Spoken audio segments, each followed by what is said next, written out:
기도는 뭐라고요? 누구하고 사귀는 겁니까? 주님과 사귀는 것이다. 주님과 사귀는 기도를 많이 하면 좋겠습니다. 기도를 흔히 대화라고 합니다. 탁구를 칠 때에 어떤 대상과 탁구를 치면 재밌습니까? 핑퐁 핑퐁. 내 수준에 맞춰서 공을 잘 받아주고 넘기고 이렇게 하면 재미가 있죠.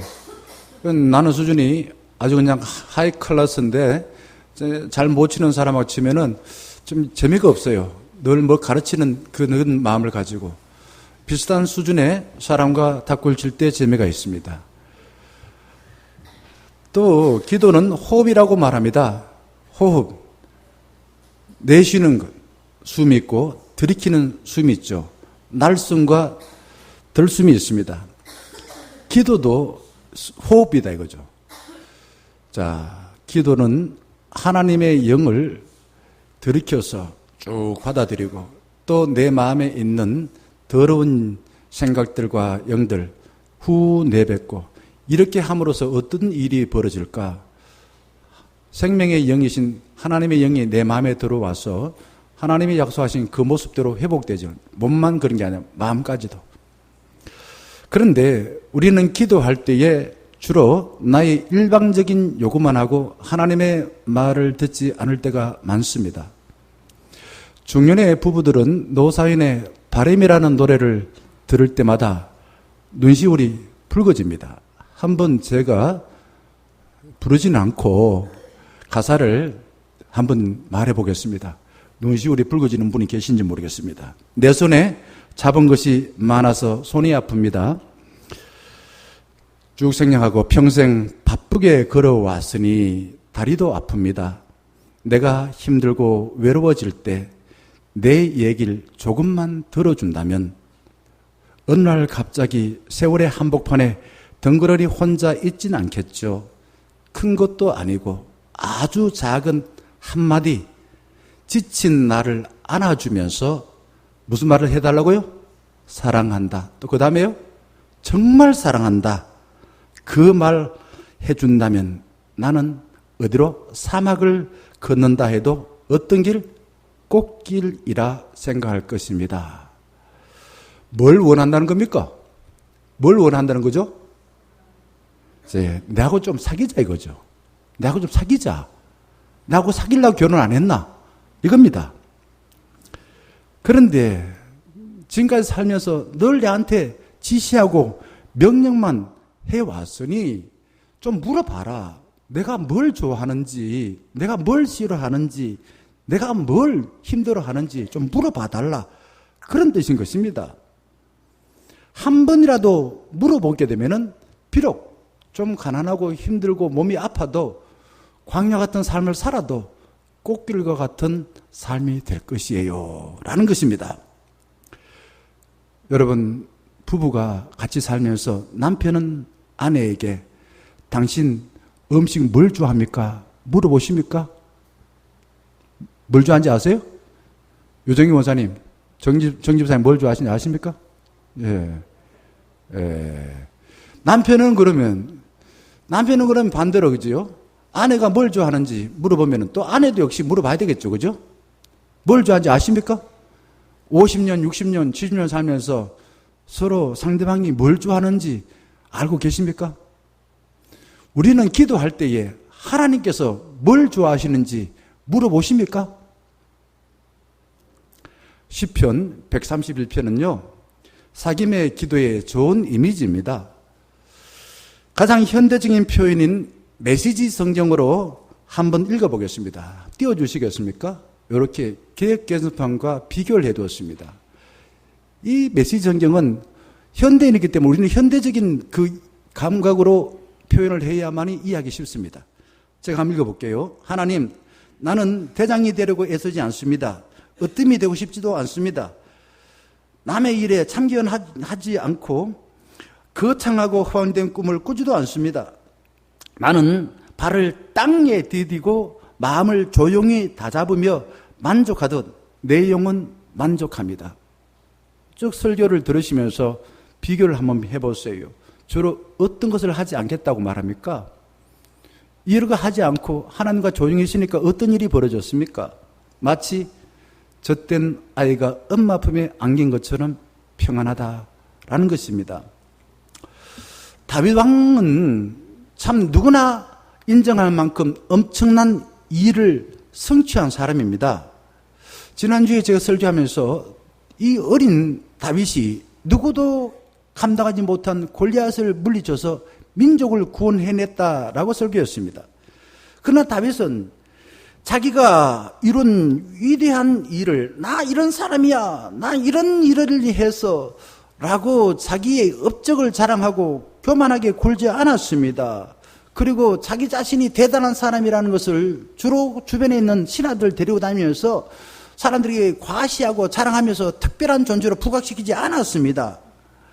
성공한 다윗은 무수한 고난과 모함과 핍박을 받으면서도 오늘 말씀에는 마치 어린아이가 엄마 품에 안겨서 포근히 잠든 모습과 같습니다. 어떠세요? 그렇게 대단한 사람인데, 유명한 사람인데 마치 어린아이처럼 엄마 품에 포근히 안겨서 잠을 잔다 이거죠.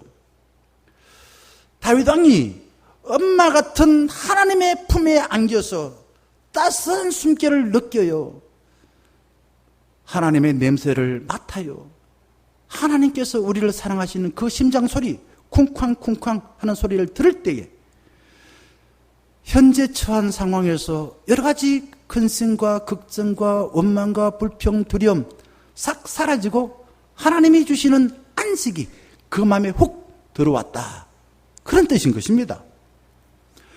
우리는 다윗 왕을 성공한 사람만 생각하지 그가 살아왔던 삶의 궤적들, 과정들을 잘 생각 안 할 때가 많습니다. 골리앗을 물리쳤습니다. 사무엘이 그 이세 집에 와서 다윗을 선택하여서 기름 부어주어 왕이 되었습니다.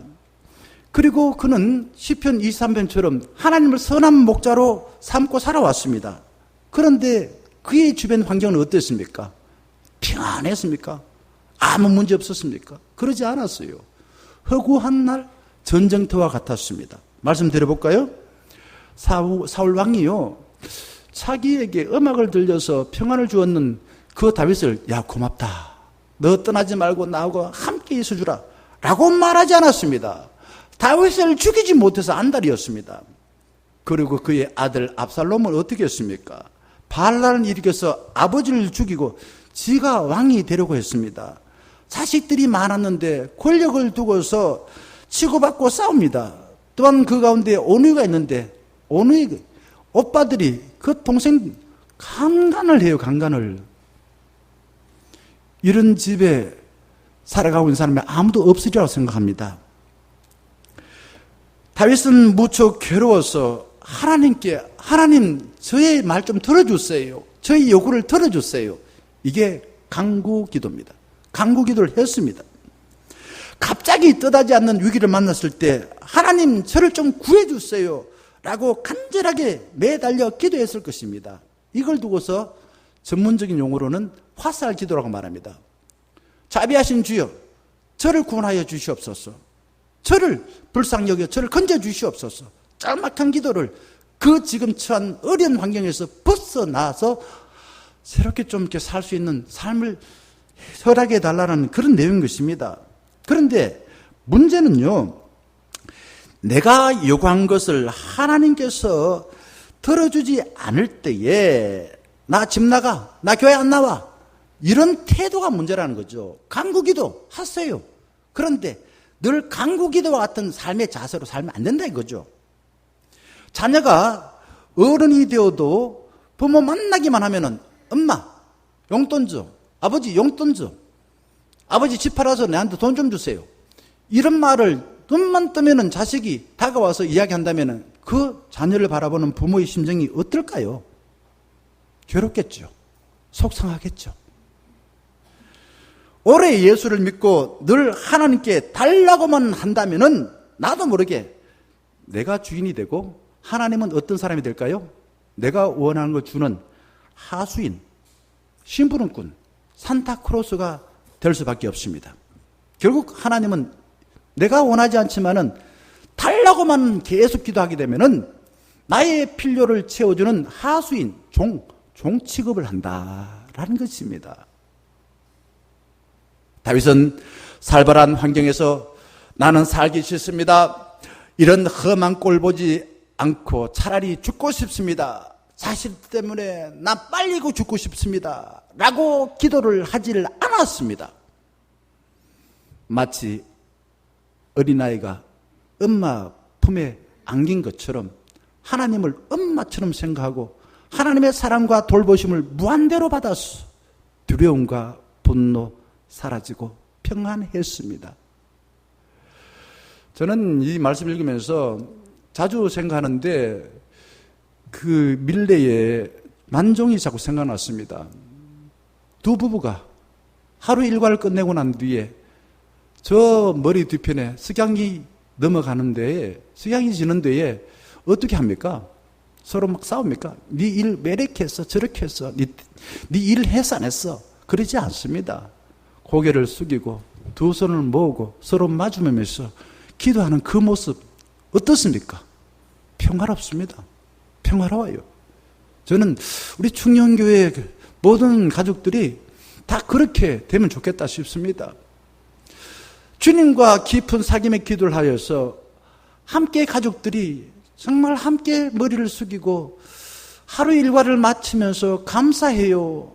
그래서 마음이 평화로워지고 이런 모습이 제가 바라는 우리 중년의 가족들인 것입니다. 하나님께서 가장 싫어하는 것이 뭐라고 오늘 말씀에서 말합니까? 뭘 싫어하신다고요? 교만입니다.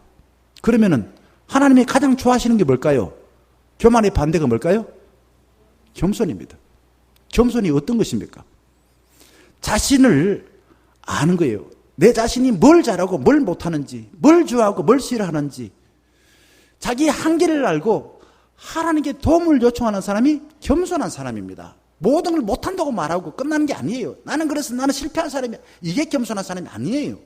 겸손은 한계를 알고 자기 한계를 하나님께 아뢰어서 하나님의 은혜로 자기 한계를 서서히 벗어나서 온전한 사람이 되어지는 거예요. 그거 겸손한 겁니다. 그런데 역대하 26장 16절에 보게 되면은 우시야 왕이 교만해져서 제사장 필요 없어. 그리고는 제사장 무시하고 자기가 전쟁에 나가면서 제사를 지내고 나갔다가 어떤 병에 걸렸습니까? 나병에 걸렸어요. 하나님께서 교만을 싫어한다는 거 우리 너무너무 잘 압니다. 한번 말씀 찾아서 한번 볼까요? 잠언 16장 18절. 뭐가 패망의 선봉입니까? 교만입니다. 뭐가 넘어집의 앞잡입니까? 거만한 마음. 시편 18편 27절. 주께서 어떤 사람을 구원하신다고요? 겸손한 백성. 어떤 사람을 낮추신다고요? 교만한 눈을 낮추신다고 말합니다. 시편 101편 5절에 눈이 높고 마음이 교만한 자 하나님 어떻게 한다고요? 용납하지 않는다. 나 네 기도 안 들어준다. 네 별로 안 좋아한다. 이겁니다. 반대로 하나님은 이런 사람에게 복을 약속하십니다. 겸손한 자입니다. 잠언 15장 33절. 뭐가 종기의 앞잡입니까? 겸손입니다. 겸손. 그 드문 나오죠. 겸손은 종기의 앞잡이다. 시편 131편 1절 오늘 봉독한 말씀 다윗은 말합니다. 내 눈이 오만하지 아니하며. 이걸 공동번역에서는 이렇게 표현하고 있습니다. 뭐라고요? 그 창한 길을 쫓지 아니하고 주제에 넘게 놀라운 일을 꿈꾸지 않사옵니다. 원래 뜻은 이게 뭡니까? 분수에 넘치는 큰 일이나 화려한 일을 하지 않나이다. 자기 하나님이 계획하신 삶을 살겠다는 거예요. 그거 계획 넘어서서 남이 해야 될 일을 자꾸만 경계를 침범해가지고 간섭하고 못하니 잘하니 따지고 이렇게 하지 않는다는 거죠. 교만이라는 말은 하나님께서 나에게 계획하고 필요하다고 생각하는 그 선을 넘어서는 것이 교만인 것입니다. 그거 알기 어려워요. 오만은 또 뭘까요? 오만은 내가 특별한 존재, 나만 특별한 존재라고요. 너는 다 쓸모없는 사람이야. 나만 놀아. 이게 이제 오만한 것이에요. 결국 교만은 자기가 주인 되고자 하는 자입니다. 오만은 자기만 특별한 사람이 되고자 하는 것입니다. 진짜 침묵할 수 있는 사람은 남 탓하고 원망하고 욕심내고 두려워하던 그 나쁜 생각, 오물과 같은 생각, 하나님 앞에 섰을 때에 나 이런 것 때문에 괴로웠습니다. 나 쓸데없는 생각 붙들고 살아왔습니다. 그러니 생명의 영이 들어올 때 그 오물이 나가는 거예요. 하나님 앞에 서서 내가 회개하는 거예요. 내 오물 다 흘러보내는 겁니다. 그리고 하나님의 은혜를 받기 위해서 납작 엎드리는 겁니다. 자, 겸손한 사람은 결국은 하나님 앞에 엎드려서 내 마음에 있는 오염된 생각을 다 흘러보내고 진리와 생명의 영이 내 마음에 들어오도록 하는 그런 사람이 겸손한 사람이고 침묵할 수 있는 사람인 것입니다. 3절 말씀 보게 되면은 이런 말씀이 나옵니다. 야훼 하나님을 기다리고 바라라 이렇게 말합니다. 자, 이게 무슨 말인가? 비슷한 말이에요. 기다리고 바란다는 말 한마디로 희망을 갖는다 이거죠. 자신과 언약을 맺으신 하나님을 전적으로 신뢰하여서 자신을 맡기고 기도하는 자의 모습인 것입니다. 이사야서 30장 15절 말씀을 한번 보겠습니다. 이렇게 말해요. 너희가 돌이켜 조용히 있어야 뭘 얻는다고요? 구원을 얻을 것이요 잠잠하고 신뢰하여야 힘을 얻을 것이라. 내 마음에 잠잠해질 때까지 하나님 앞에 엎드려라. 하나님 앞에 엎드렸네 기도하는데 그냥 말이요, 내가 나쁜 생각들, 내가 살아왔던 삶에 실패했던 것들, 누구 미워했던 것들 그런 거 생각나면 아이고 괴로워라 버뜩이 나서 도망가 버리는 경우가 많습니다. 어떻게 하라고요? 이 주신 말씀 잠잠하고 신뢰하여 그렇게 해야 우리가 구원을 얻는다 이거죠. 메시지 성경에서 이렇게 표현하고 있어요. 구원을 얻고자 하면은 내게 돌아와야 한다. 발길을 돌이켜서 하나님께로 마음의 방향을 돌려야 한다. 그리고 자기 힘으로 구원을 도모하는 어리석은 노력을 거쳐야 한다. 너의 힘은 잠잠히 하나님을 가라앉히고 온전히 나를 의지하는 데 있다. 결국은 내 뜻대로 내 살아왔던 것이 다 옳다 이게 아니다 이거죠. 주님의 뜻대로 살기로 했네. 주님의 뜻대로 살기로 했는 것처럼 주님 앞에 엎드립니다. 그러면 주님의 뜻을 발견합니다. 하나님 뜻대로 살지 못한 것을 돌아봅니다. 내보냅니다. 흘러보냅니다. 회개합니다. 그리고 하나님 뜻을 마음에 오롯이 새깁니다. 다윗은 지금 하나님의 은혜로 느껴 경험한 하나님 나라가 많을까요? 적을까요? 제가 봤을 때는 하나님이 약속하신 그 하나님 나라가 100이라면 그 중에 지금 경험한 것은 1밖에 안 될 거예요. 그러나 1 경험한 것을 씨앗으로 삼고 희망을 갖습니다. 하나님, 제가 살아있는 동안에 나머지 99%를 99의 하나님 나라를 제가 온전히 경험하고 살겠습니다. 경험하고 살겠습니다. 라는 것입니다. 이사야 선지자가 이사야서 7장 4절 보게 되면은 아하스 왕을 찾아가서 정신을 가다듬고 조용히 하나님과 사귀는 기도를 하세요 라고 요구했습니다. 요시야 왕은 이사야 선지자 말을 들었을까요? 안 들었을까요? 안 들었어요. 다시 이사야 선지자가 요시야 왕한테 가서 13절에 이렇게 말합니다. 너희가 사람을 괴롭히고서 그것을 작은 일로 여기고 또 나의 하나님을 괴롭히려 하느냐? 하나님을 믿지 아니하면은 살 수 없다는 거예요. 이거를 왕한테 가서 선지자가 단호하게 말합니다. 요즘 말로 목사가 단호하게 말을 해요. 결국은 왕이지만은 너를 주관하시는 분은 하나님이다 이거죠. 또 역사를 주관하시는 분은 하나님이다 이거죠. 여러분, 우리의 생사를 주관하신 분이 누구라고 믿습니까? 그렇게 믿으시죠? 우리의 삶과 역사를 주관하시는 분은 창조주 하나님이라고 믿습니다. 하나님의 그 절대적인 주권을 믿지 않고서는 우리는 복을 받을 수 없다라고 생각합니다. 그러니까 나의 능력을 과시하려고 하지 말고 주의 일을 믿고 의지하는 자만이 하나님이 약속하신 평안의 복을 얻을 수 있다는 겁니다. 사김의 기도는 시편 131편과 비슷합니다. 무슨 말입니까? 누구든지 하나님 앞에서 진실한 대화를 하여 마음을 둘러싸고 있는 잡음들, 오염된 것들 다 흘러보내고 그래야만이 하나님이 약속하신 그 고요한 평안을 맛볼 수 있다라는 것을 우리에게 보여줍니다. 이래요. 이 다윗이 기도한 사김의 기도에는 자기가 모든 것의 주인 되어서 이게 교만이라 했죠. 그리고 특별한 존재, 이게 오만이라 했죠. 이런 모습이 있습니까? 없습니까? 없어요. 하나님이 주인이죠. 자기가 특별한 게 아니라 모든 사람이 다 특별하다고 생각하는 겁니다. 다윗 왕이 그랬다 이거죠. 다윗은 자신의 몸을 땅만큼 낮추었습니다. 많은 고난을 당했어요. 산주주잔의 고난을 겪은 뒤에 거룩하신 하나님 앞에서 자신이 얼마나 약하고 연약한지를 깨달았습니다. 오늘 우리가 그리스도를 본받아 사역적 훈련하면서도 그런 이야기예요. 고난이 주는 유익이 뭐예요? 고난 유익이 하는 어떤 분은 다른 사람의 아픔을 알게 되었습니다. 또 고난을 이기고 나니까 더 큰 고난 또 이길 수 있다라는 용기가 생겼습니다. 라고 말했습니다. 다윗이 그래요. 고난 당했을 때에 하나님 앞에 나아갔습니다. 나아가서 내가 얼마나 연약한 거 어리석자인지를 깨달아 알았습니다.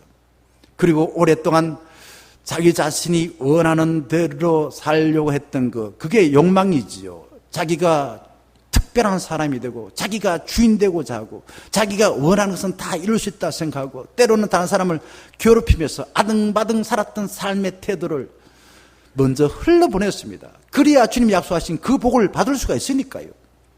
하나님의 은혜를 오랫동안 떠올리면서 그 하나님의 생각을 가슴에 오롯이 새긴 것입니다.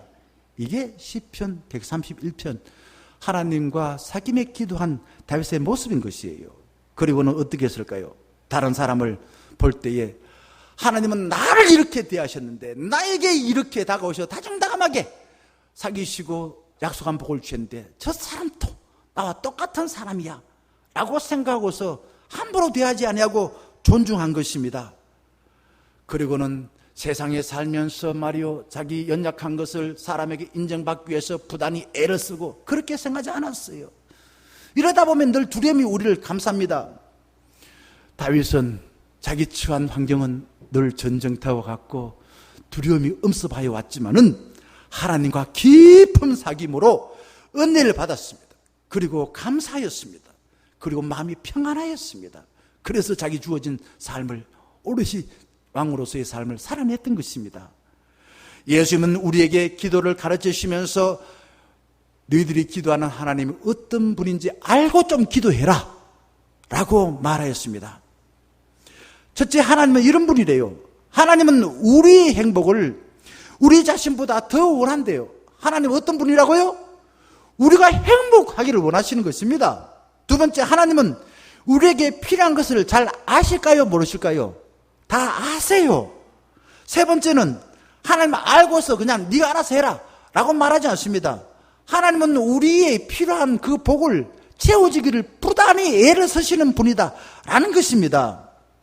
그런데 우리는 기도할 때 하나님 어떤 분으로 생각하고 기도합니까? 하나님은 우리가 행복해지기를 원치 않는 줄로 착각합니다. 잘못 생각해요. 우리의 필요를 모르는 무식쟁이로 생각합니다. 우리의 필요가 채워지지 않기를 바라는 아주 그냥 고약한 분으로 생각합니다. 이런 우리 하나님을 바라보고 하나님을 대하는 태도가 문제다라는 것입니다. 바울은 빌립보서 4장 6절 말씀에서 이렇게 기도하라고 말합니다. 한번 찾아보겠습니다. 아무것도 염려하지 말고 다만 모든 일에 뭐와 뭐도 기도와 간구라 합니다. 그리고 너희 구할 것을 감사함으로 하나님께 아뢰라. 그러면 평강의 그리스도께서 너희 마음에 평강을 더하여 주시오. 37절에 그렇게 나와 있어요. 여기에 기도와 간구가 뭘까? 헬라어로 이걸 좀 알아보겠습니다. 저도 뭐 헬라어를 잘 몰라요. 그런데 뜻을 좀 분명하게 알기 위해서 이게 이제 뭐냐 하면은 기도는 프로스케입니다. 그리고 간구는 데네시스입니다. 이게 지금 간구라는 거, 데네시스라는 건 뭐냐? 하나님, 내가 필요한 것이 있습니다. 좀 귀를 좀 열고 들어주세요. 그럼 내가 필요한 걸 구하는 게 이게 간구인 것입니다. 그러면은 프로스케, 기도는 뭘까요? 하나님과 늘 친밀하게 사귀면서 찬양합니다. 죄 그리고 사랑 고백합니다. 중보기도합니다. 침묵합니다. 묵상기도합니다. 이러는 모든 사귀면서 일어난 모든 것을 다 기도, 프로스케라고 말을 한다라는 겁니다.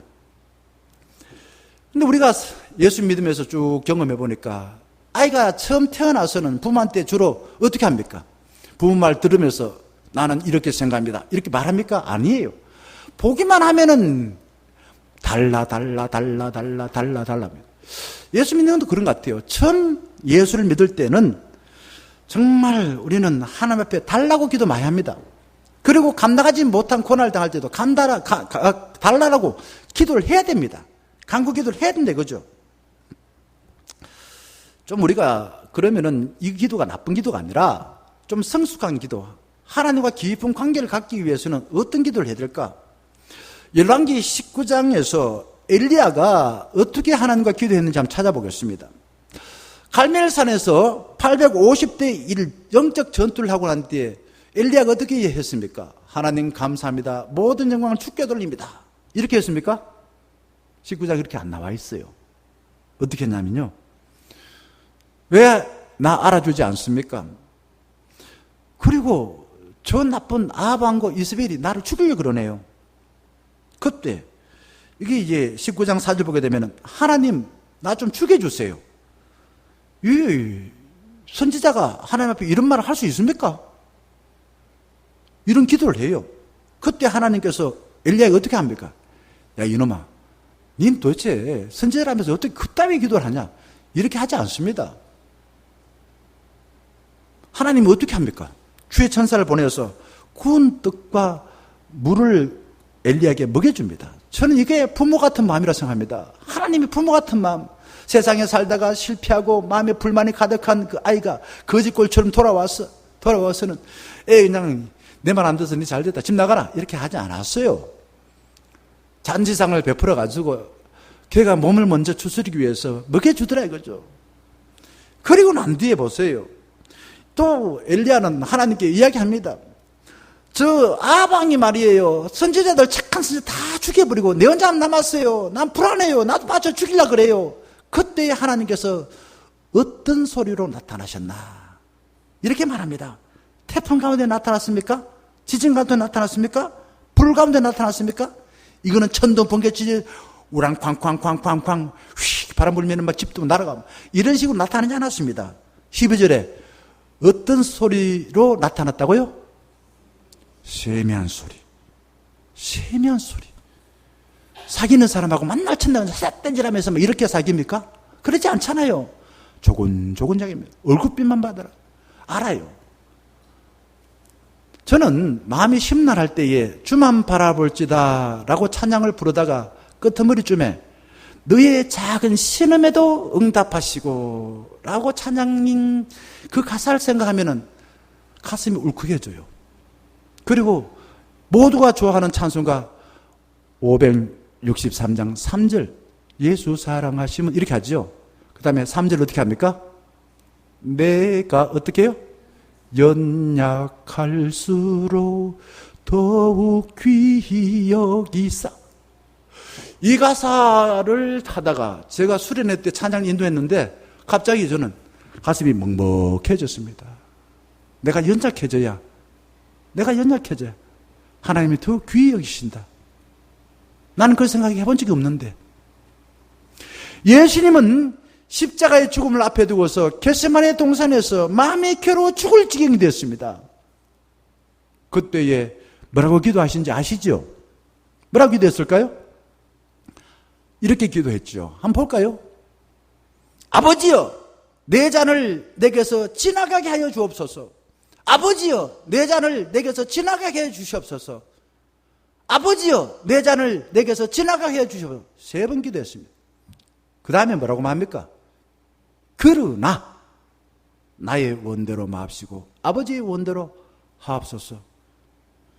그리고는 십자가의 죽음을 향하여서 나아갔습니다. 예수님은 하나님과 깊은 사귐의 기도를 하고 난 뒤에 살고 싶은데 하나님의 뜻이 네 죽어라. 그게 인류를 구원하는 길이다. 하나님의 뜻을 이루기 위해서 십자가의 길을 간 것입니다.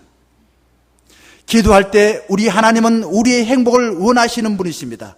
하나님은 우리의 필요를 아십니다. 우리의 필요한 것을 공급해 주기를 원하시는 분이다 라는 걸 알고서 기도하라 이거죠. 사귀는 사람은 서로가 너무 좋아서 상대방을 위하여 자신을 활짝 내놓습니다.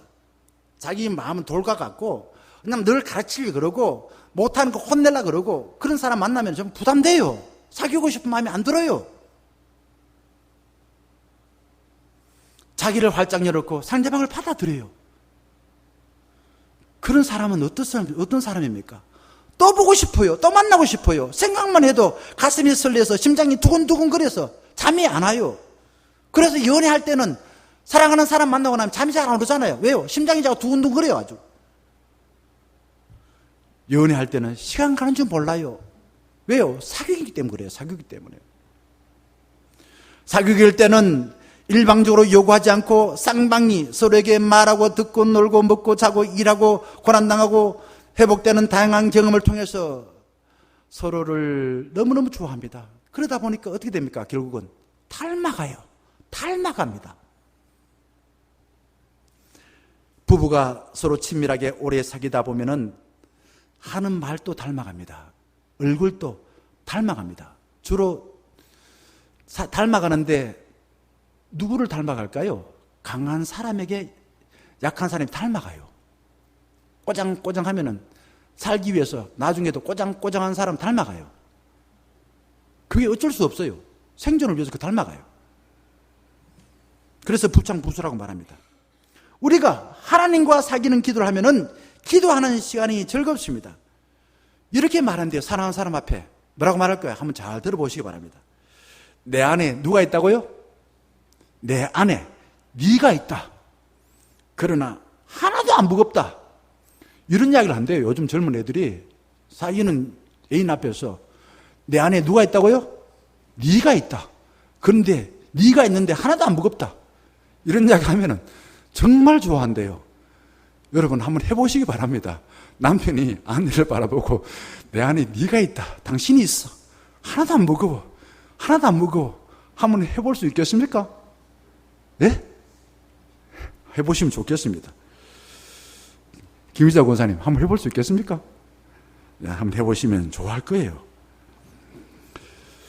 자, 인간관계가 나쁘면요 이런 폐해가 있대요. 우리가 뭐 담배 피우는 거 나쁘다 그러고 알코올 중독 나쁘다 하지만은 인간관계 나쁘면은 그 사람의 몸과 마음을 그보다 더 알코올 중독보다 더 나쁘게 만든대요. 반대로 인간관계가 좋으면은 몸과 마음에 그 어떤 약보다도 가장 좋은 보약이 된다라고 말합니다. 예수님께서는 요한복음 17장 21절에서 이렇게 기도하십니다. 아버지께서는 내 안에 내가 아버지 안에 있는 것 같이 그들도 우리 안에서 하나가 되게 하사 아버지께서 나를 보내신 것을 세상이 믿게 하옵소서. 사귐 기도를 하다 보면은 하나님의 성품에 참여하여 하나님의 일을 하게 되고 하나님을 닮아간다. 누굴 닮는다고요? 내가 믿는 하나님, 내가 사귀는 그 하나님 닮아갑니다. 세상과 사귀면은 세상을 닮아가요. 우리가 사귐의 기도를 하려면은 하나님에 대한 율법적인 사고를 버려야 됩니다. 뭘까요? 하나님은 어떤 사람을 생각합니까? 하나님 재판관, 하나님 검사, 하나님 판사, 자기밖에 모르는 엄격한 아버지처럼 혼낸 분이야. 하나님은 그런 분이야. 라는 고정관념을 가지고 있으면 안 됩니다. 버려야 됩니다. 그리고 하나님은 이런 분이야. 우리를 사랑하고 우리 필요를 아시고 우리 필요한 것을 채워주시고 우리와 언제든지 사귀기를 원하신 분이다 라는 것을 아셔야 됩니다. 중보 기도를 하면서 하나님의 이름을 놓고 기도하면 하루 종일 해도 부족하긴 하지만은 대부분 자기가 아는 사람들, 저는 그래요. 교우들 아까 찬양할 때 왜 정순남 권사님은 안 나오셨을까 이런 생각이 들더라고요. 나오셔야 되는데 여러분은 그렇게 생각하셨습니까? 그냥 찬양 누구 나온 사람만 기억하죠. 나온 사람 당연히 기억하죠. 안 나온 사람 왜 그럴까? 오늘 교회 안 나온 사람은 어떨까? 왜 안 나왔을까? 전화를 해보죠. 기도합니다. 그렇게 기도하죠. 우리 자녀를 위해 기도하고요. 중보 기도를 하다가도 보면은 사실은 기도할 내용이 많으면은 뭐 1시간 기도할 수 있습니다. 그런데 대부분의 사람들은 내 주변에 사람들 기도하다 보면은 한 5분, 10분 정도 기도하다 보면 끝나요. 그럼 박차고 일어나서 갑니다. 여러분, 마음이 건강해지려면 적어도 30분에서 1시간 정도 충분히 시간을 내셔서 하나님과 깊이 사귀어야 됩니다. 하나님을 찬양하고 말씀을 읽고 묵상하면서 하나님께서 지금 나를 통해 하실 일이 뭐고 어떻게 하기를 원하시는지 기도하는 훈련을 하게 되면 잡생각이 사라집니다. 그리고 기도하는 그 시간 하나님과 사귀다 보니 너무너무 즐거워져. 그리고 찬양이 있잖아요.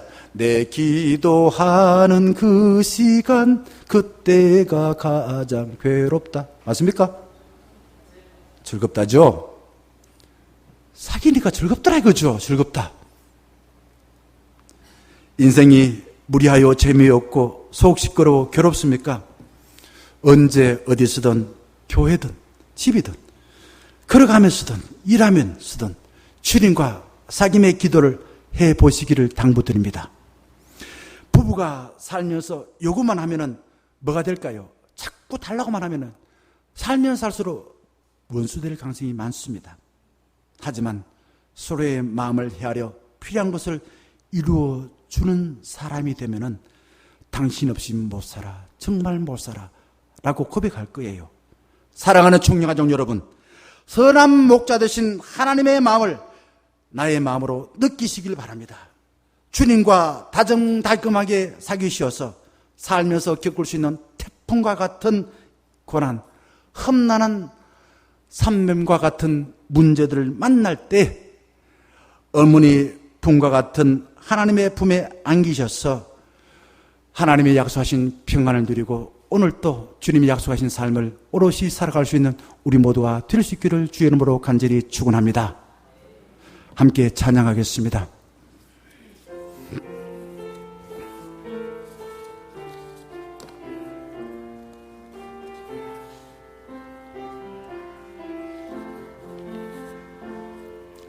이 말씀 따라 사는 동안